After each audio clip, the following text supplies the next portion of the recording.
Sebelum memulai pembelajaran, kita berdoa dulu ya. Bisa dipimpin untuk berdoa. Berdoa mulai. Selesai.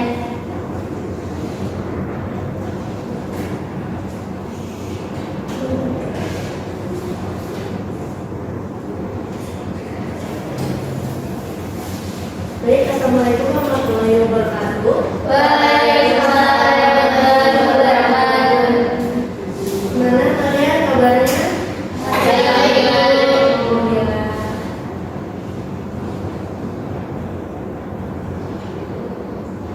Oke,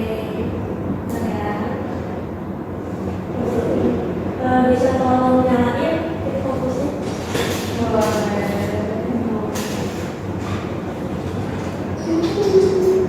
Terima kasih. Ya.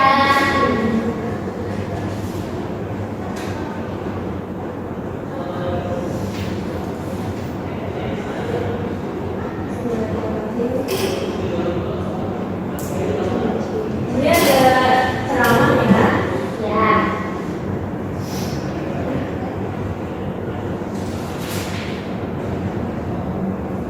Pengertian dari ceramah. Ceramah itu merupakan suatu kegiatan yang kaya besar yang mempunyai tujuan untuk memberikan nasihat, petunjuk maupun petuah kepada pendengar secara lisan.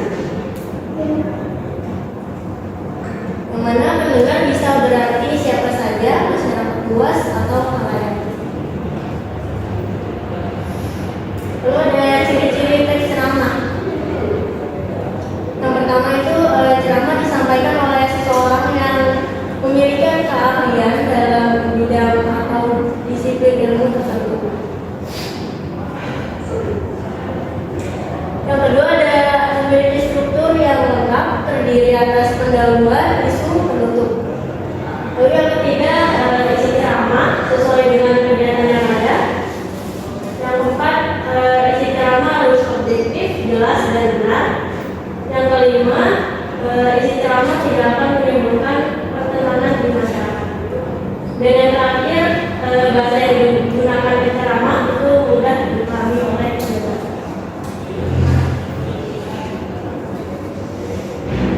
Lalu ada jenis-jenis ceramah. Yang pertama itu ada ceramah umum, yang merupakan pesan yang tujuannya untuk memberikan sebuah nasihat serta petunjuk yang ditujukan terhadap khalayak ramai atau masyarakat luas. Yang kedua ada ceramah khusus, merupakan ceramah yang bertujuan untuk memberikan nasihat dan petunjuk terhadap padu atau khalayak tertentu dan bersifat khusus, baik itu materinya ataupun yang lain. Pada ceramah khusus ini, jadi kayak ada banyak batasan-batasan yang dibuat contohnya. Dan dibuat contohnya materi yang menyesuaikan dengan keadaan. Misalnya peringatan Isra Mi'raj Nabi Muhammad SAW. Lalu ada unsur-unsur penceramah. Yang pertama itu ada penceramah, yang kedua ada pendengar, dan yang ketiga itu ada materi. Lalu kaidah kebahasaan teks ceramah. Yang pertama menggunakan kalimat simpleks atau plural dan kompleks atau majemuk. Yang kedua menggunakan kata kerja mental, misalnya memprihatinkan. Yang ketiga kalimatnya bersifat deklaratif atau dan imperatif atau persuasif atau ajakan. Yang keempat menggunakan kata-kata yang menunjukkan hubungan argumentasi sebab akibat satu dengan yang lain. Menggunakan kata-kata teknis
Biasanya pengantar berasal dari informasi atau berita yang faktual yang masih terkait dengan topik ceramah.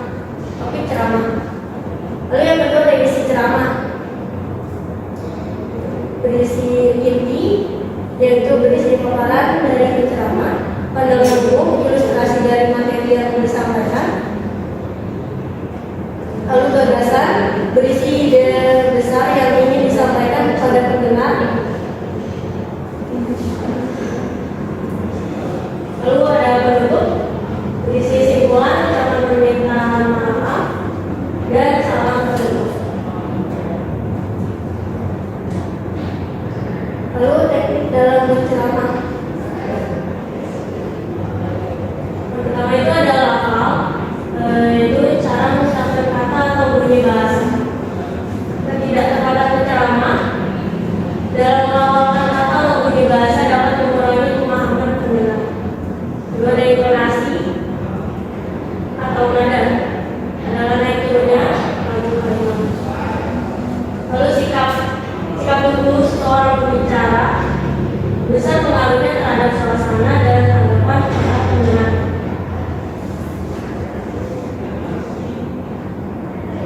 Oke, sekian. Apakah ada yang ingin ditanyakan? Apakah udah paham? Paham dulu. Kita langsung masuk ke sesi latihan ya. Di sini saya sudah menyiapkan soal latihan berupa PD dan membuat teks ceramah. Dan sehabis kalian mengisi, mengerjakan, itu kalian langsung mendemonstrasikannya ke depan kelas teks ceramah yang sudah kalian bikin. Saya berikan waktu 10 menit. Apakah cukup? Ya. Oke. 15 menit ya. Dari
baik sekarang.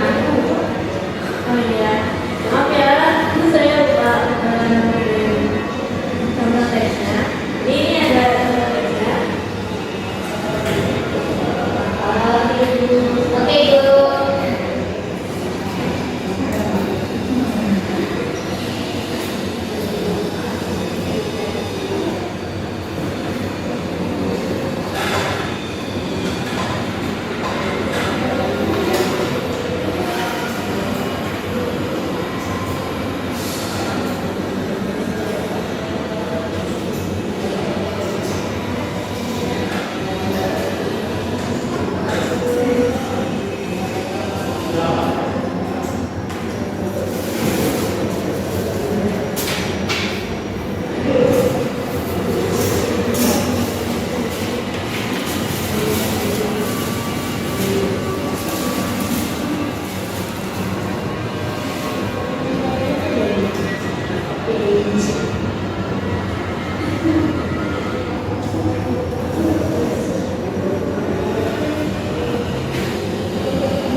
Mari kita bersama-sama terus memupuk sikap ikhlas, terlebih ketika beramal.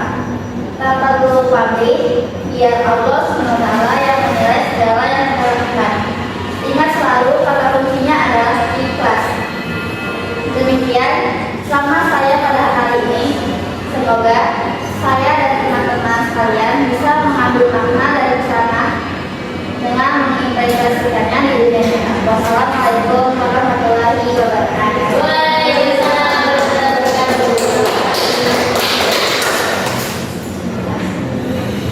Selanjutnya,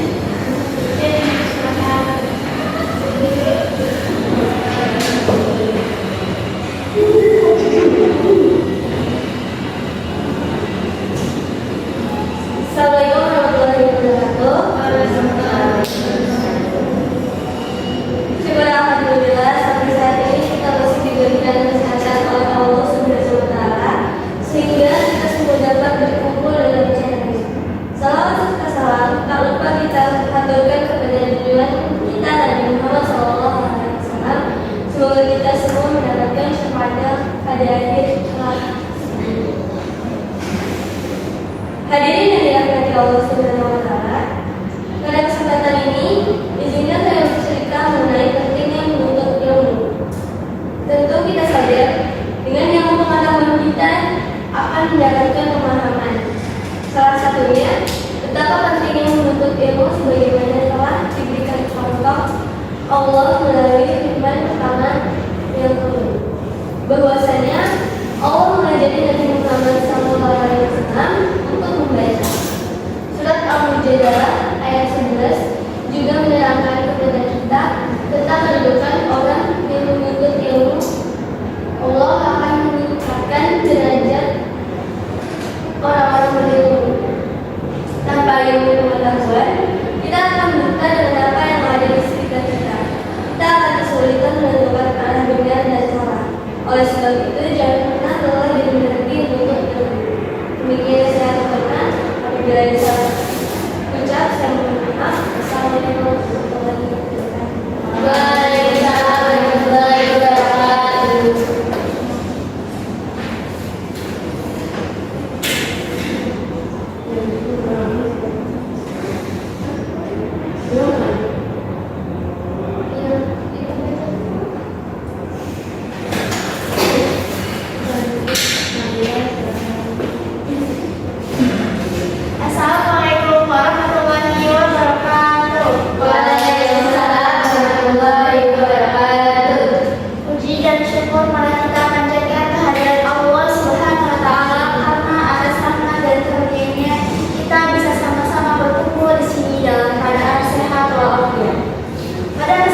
paling dekat dengan kita, orang-orang yang kita cintai, kekayaan, bukan itu semua. Perlu kita sadari apa yang paling dekat dengan kita adalah kematian. Surat Al-Imran ayat 185 telah menjelaskan bahwa kematian pasti akan menghampiri setiap manusia yang hidup di dunia. Soal waktu kapan datangnya, tidak ada satupun manusia yang mengetahui. Tidak ada manusia di bumi ini yang mengetahui kapan ajal yang menjemput. Oleh karena itu, marilah kita mulai menempuh kebaikan dan amal untuk bekal yang akan kelak. Tidak ada yang bisa menolong diri kita sendiri selain amal perbuatan baik. Sekian ceramah singkat tentang kematian dari saya. Semoga kita semua selalu terlindungi dari siksa api neraka. Assalamualaikum warahmatullahi wabarakatuh. Waalaikumsalam warahmatullahi wabarakatuh.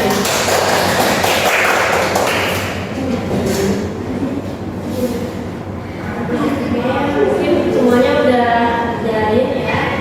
Terima kasih.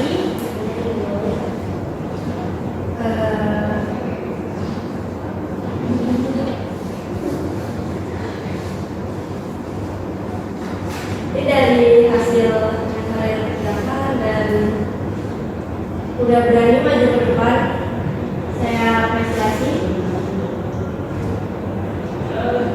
Mungkin